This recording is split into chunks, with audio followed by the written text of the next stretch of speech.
네, 김영환입니다. 같이 말씀 묵상하겠습니다. 제가 안식 주간을 갖고 있는데요.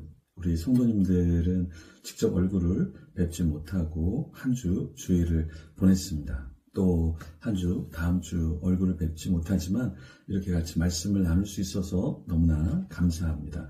오늘 본 내용 같이 나눠보겠는데요. 알면서도 실수를 하는 경우가 있죠.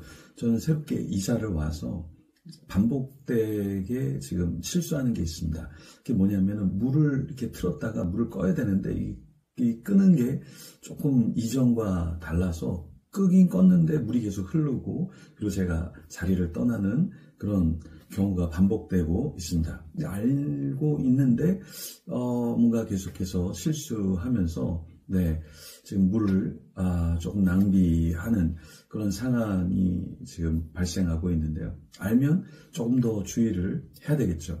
오늘 본문에 보면 벨사살 왕이 나오는데요. 22절에 보면 벨사살이요 왕은 그의 아들이 되어서 이것을 다 알고도 아직도 마음을 낮추지 아니하고, 무슨 말입니까? 벨사살 왕은 그 앞에 아버지가 무언가를 실수한 것을 알았죠. 느부갓네살 왕이 하나님 앞에서 꿈의 해몽을 받았고, 그리고 나서 금신상을 오히려 절하게 하면서 우상숭배하게 했잖아요. 그러면 그 아들인 벨사살은 어떻게 살아야 되겠습니까? 하나님 앞에서 하나님을 섬기면서 두려워해야 되는데 전혀 그렇지 않았다라는 것이죠.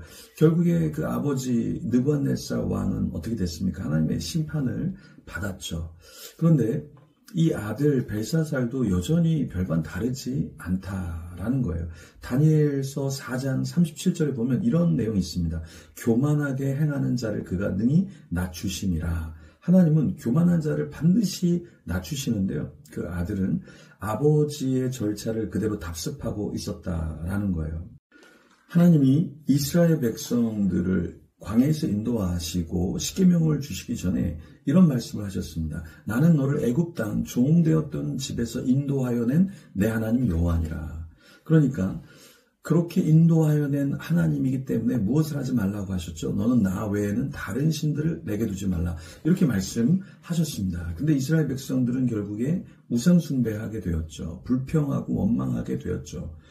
우리가 또한 기억해야 될 것이 무엇이냐면 수많은 뉴스, 소문, 개인적인 체험을 통해서 우리는 나에게 어떤 문제가 있는가, 우리 주위에 똑같은 실수를 하는 사람들을 보면서 우리가 어떻게 살아야 될지 더 고민해야 한다라는 것이죠. 오늘 본문으로 다시 돌아가면요. 벨사살 왕, 느부갓네살 왕의 문제는 뭐냐면 하나님 앞에 교만했다는 거예요. 근데 우리는 어떻게 살아야 될까요? 겸손으로 허리를 동여야 한다라는 것이죠.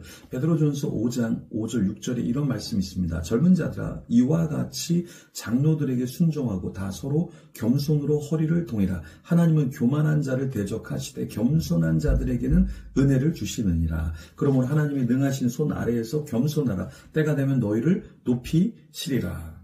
자, 하나님께서 왜 우리에게 겸손하라고 말씀하시죠? 그 겸손하면 하나님이 다 아신다라는 거죠. 그리고 하나님께서 그 겸손한 자들에게 은혜를 주신다. 그리고 하나님의 능하신 손 아래서 겸손하면 때가 되면 높이신다라는 것입니다.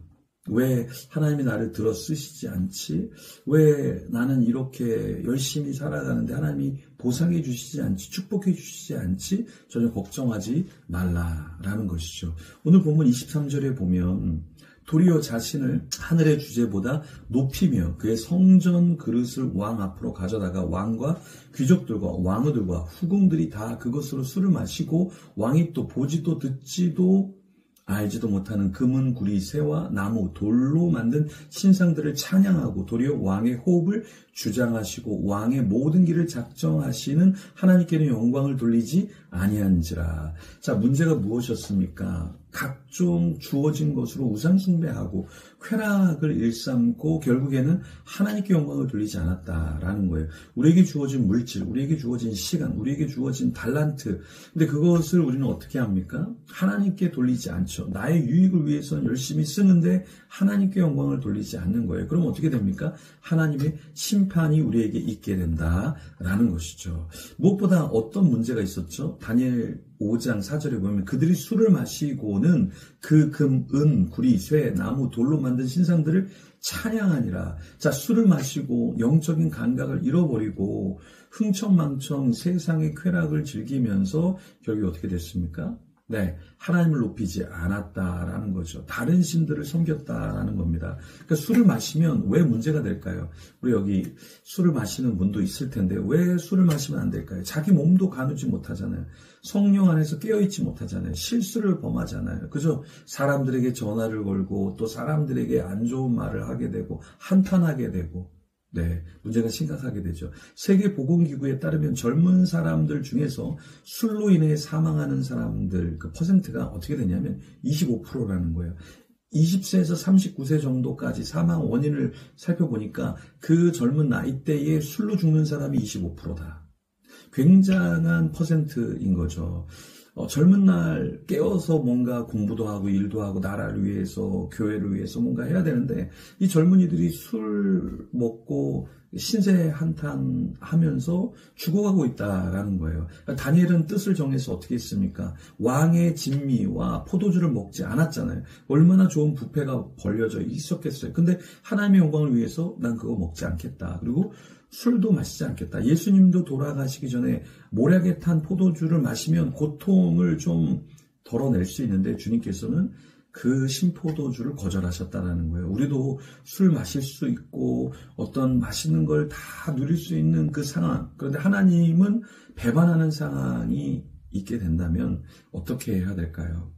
네, 주님을 위해서 내려놓아야 하겠죠. 신상들을 찬양하는 것이 아니라 권력과 재물과 어떠한 세상의 사람을 찬양하는 것이 아니라 주님을 찬양하는 자, 성령에 취해서 그렇게 하는 저와 여러분이 되기를 간절히 축원합니다. 그런 자 되도록 이 시간 같이 기도하며 하나님 앞에 나아가겠습니다.